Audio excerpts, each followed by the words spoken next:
Et non, vous ne rêvez pas. Nous sommes maintenant en Bretagne, au jardin du Pellinec que vous avez classé 4e. Ce jardin exotique, niché au fond d'une anse, a été gâté par Dame Nature. Proche de la mer, il jouit d'un climat océanique. Une aubaine pour Gérard, esthète et féru de botanique, qui a pu installer ici le jardin de ses rêves, quelque part entre terre et mer. Ce lieu était abandonné, il n'y avait jamais eu de jardin ici, tout était à faire. J'avais papier blanc. Pour noircir sa copie, Gérard s'est appuyé sur ses talents d'illustrateur, son premier métier. Ici, le croquis de son jardin austral. Et 10 ans plus tard, voilà le travail. Une structure ronde, entourée d'allées et recouverte de pavés. Donc le sol en pavé, c'est toujours une bonne chose pour le jardin. On va avoir un microclimat la nuit étonnant grâce à la chaleur accumulée la journée. Idéal pour que ces plantes de l'hémisphère sud ne perdent pas le nord. Pour installer ces pavés, Il suffit de les poser sur un lit de sable de 5 cm et ensuite de remplir les joints de sable et c'est fini. Surtout pas de ciment, ça c'est la chaux, les plantes détestent ça. s'il y en a une que Gérard adore, c'est cette grande et belle plante grasse. L'agave franzosini, c'est son petit nom.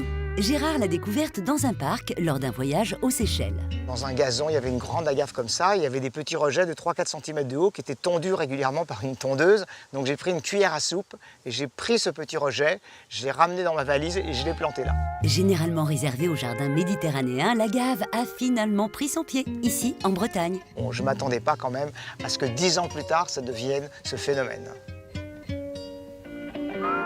Si vous aussi vous souhaitez apporter une touche d'exotisme à votre jardin, pas besoin d'aller chercher bien loin. Cette fougère au style luxuriant est facile à trouver et à cultiver. Effet garanti. C'est une Dicksonia antarctica, fougère arborescente. Son origine, Australie, Nouvelle-Zélande.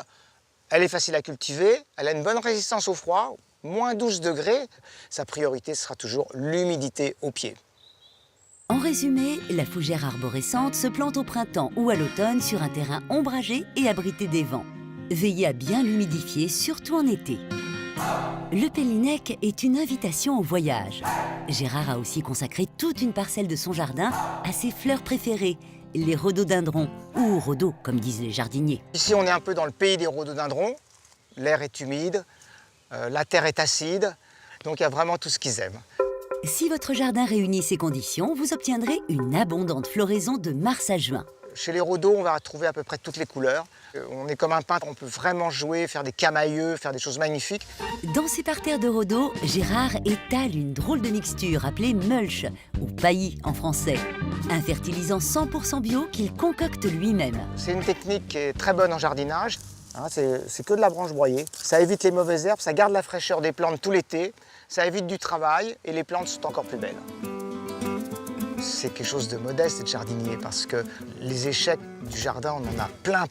Et chaque fois qu'on fait une erreur, il faut l'admettre et corriger. Et surtout pas s'entêter dans l'erreur. Alors là, c'est radical. Après 15 ans de labeur, Gérard peut enfin savourer son bonheur. Au soleil couchant, il aime contempler le décor enchanteur qui sert de cadre à son jardin.